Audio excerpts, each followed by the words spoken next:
La prochaine fois que tu fais le petit déjeuner, essaie cette recette que j'ai apprise avec un ami d'Italie.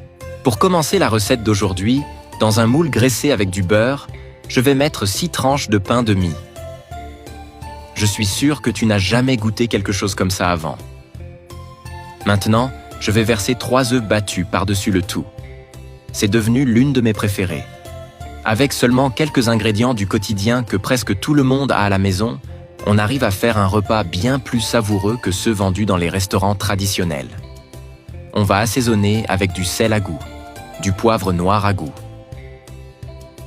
Couvrir et laisser cuire pendant 5 minutes. Ensuite, je vais couper un oignon en 2, puis on va couper cette moitié en longues lamelles et aussi en petits dés. Et avant que j'oublie, dis-moi depuis quelle ville tu nous regardes pour que je puisse t'envoyer une dédicace spéciale.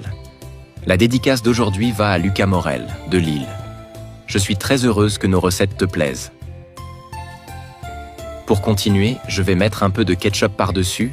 La quantité est selon ton goût. On va l'étaler à l'aide d'une cuillère, de cette façon, comme je le fais.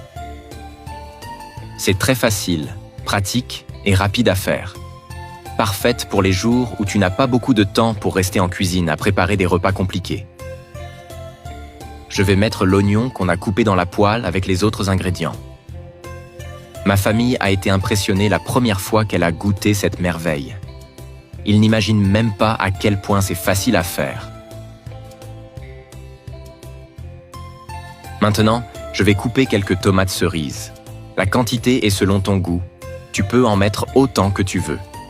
C'est exactement comme ça que ça doit être. Je vais mettre les tomates cerises dans la poêle, par-dessus l'oignon. Je n'ai aucun doute que ça va faire partie de ta routine, comme c'est déjà le cas pour moi.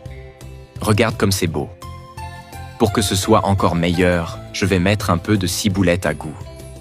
Et aussi de la mozzarella.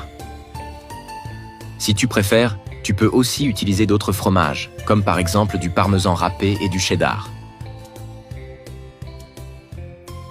Je vais couvrir et laisser cuire encore 15 minutes, ou juste le temps que le fromage fonde.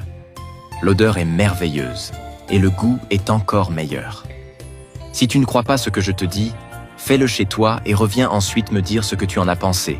Ça me fera vraiment plaisir de le savoir. Ça a complètement changé la façon dont je prends soin de mon alimentation et aussi de ma famille.